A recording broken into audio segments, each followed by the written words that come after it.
Julie Newmar's time as Catwoman on the 1960 Seconds Batman television series is often remembered as one of the most iconic performances in superhero TV history. Her version of the feline villainess was the perfect blend of elegance, mischief, and playful seduction.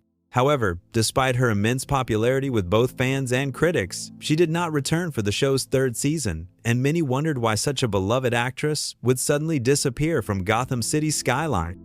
The real reason was far less dramatic than fans imagined. Julie Newmar had a scheduling conflict that couldn't be resolved. Around that time, she had already signed on to appear in the Western adventure film McKenna's Gold, and the filming dates overlapped with Batman's production schedule. Because television schedules in the 1960 Seconds were tight and the series had to move forward without delay, the producers made the decision to recast the role rather than postpone filming. When the Batman movie was produced in 1966, between the show's first and second seasons, Newmar was also unavailable due to other acting commitments and a possible back injury that kept her from performing the physically demanding stunts required for Catwoman's role. As a result, Lee Merriweather was brought in to portray the character in the film version, giving audiences a slightly different but still memorable interpretation of Gotham's most glamorous thief. By the time season 3 came around, the producers knew Newmar's schedule was once again full, so they looked for someone new to bring a fresh twist to the role.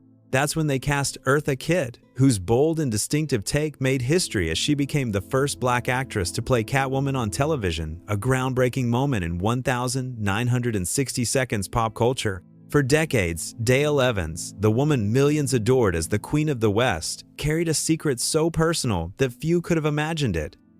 Before she ever rode beside Roy Rogers or became a symbol of wholesome American virtue, Dale faced the harsh realities of life as a young single mother in an unforgiving Hollywood system. In those days, the studio executives ruled every part of an actor's image, and a single mother was considered scandalous, a reputation that could destroy a woman's career overnight. So, when Dale gave birth to her son, Thomas Fox Jr., she was pressured to make an impossible choice: to hide her own child from the public eye. Instead of acknowledging him as her son, she presented him to the world as her younger brother, a heartbreaking deception she maintained for many years.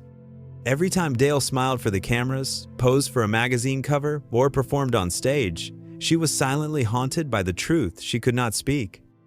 The guilt grew heavier with time, especially as she built her career on ideals of honesty, faith, and family. Behind the Hollywood glamour was a woman living with the constant fear of being exposed, torn between her maternal love and the image she was forced to protect. Those who knew her best could sense the quiet sadness that sometimes surfaced behind her bright eyes, but very few ever understood why. It wasn't until later in life, after she met and married Roy Rogers, that Dale finally found the courage and faith to confront her past. With Roy's support and her deepening spiritual beliefs, she ended the deception, acknowledging Thomas not as a brother, but as the son she had once been too afraid to claim.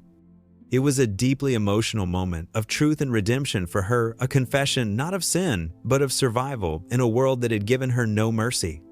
In her final years, Dale often spoke about the pain of hiding her motherhood and the healing power of forgiveness. She wanted her story to remind others that shame loses its hold when truth is spoken with love. Her legacy, though wrapped in faith and family values, carried this hidden chapter of human struggle, a testament to the courage it takes to be real in a world built on illusion. And while many fans remember her for her charm and her devotion to Roy Rogers, few realize that behind the legend was a woman who once bore the weight of a secret that shaped her soul forever.